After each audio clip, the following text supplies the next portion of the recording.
বাংলাদেশ সরকারকে চ্যালেঞ্জ করে গেলাম on constitution, please come to talk about the constitution and history. দেখি আপনারা পারেন কিনা, সাহস থাকলে আইসেন ডাকসুতে। আপনাদের কার কতটুকু কনস্টিটিউশনাল নলেজ আছে, কনস্টিটিউশনাল ডেপথ আছে, উইড লাইক টু সি ইট। বাংলাদেশে বোগাস আর্গুমেন্ট দিচ্ছেন পার্লামেন্টে, বোগাস মিসলিড করছেন, মিথ্যাচার করছেন। গুমের ব্যাপারে দেখলাম আইনমন্ত্রী প্রপারলি মিসলিড করেছে। And if there's a breach of oath, he should be dismissed. As a cabinet minister হিসেবে সে নেশনকে মিসলিড করতে পারেন না।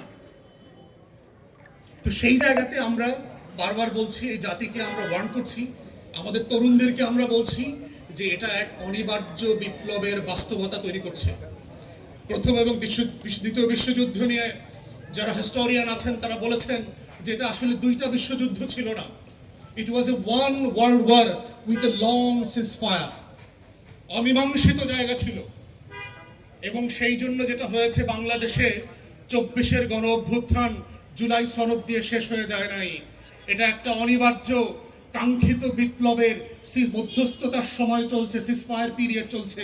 এবং আমরা দেখতে পাচ্ছি আকাশে যে টর্নেডোর কালো মেঘ বৈশাখের চেপে বসেছে, এই রাজনীতির কালো বৈশাখ আবার কয়দিন পরে এই রাজনীতির আকাশে ফিরে আসবে। আমাদের তরুণরা আবার মুক্তির লড়াই নিয়ে আবু সাইদ, মুগ্ধ, ওয়াসিম, শরীফ ওসমান হাদির মতো আবাবিল হয়ে আবার বাংলার আকাশে ফিরে আসবে, শুধুমাত্র এইটা বলবার জন্য বুকের ভেতর অনেক ঝড়, বুক পেতেছি গুলিকর, লাখো শহীদের রক্তে কেনা দেশটা কারো বাপের না। আজাদির প্রশ্নে, ইনসাফের প্রশ্নে আপোষ না করে আমরা লড়াই করে যাব বাংলাদেশের লাল সবুজের পতাকার জন্য। এটাই হচ্ছে 24-এর গণ অভ্যুত্থানের সেই অবিসংবাদিত জায়গা, যেই জায়গাটা আবার আগামী দিনে ঘুরে ফিরে আসবে এবং আসছে।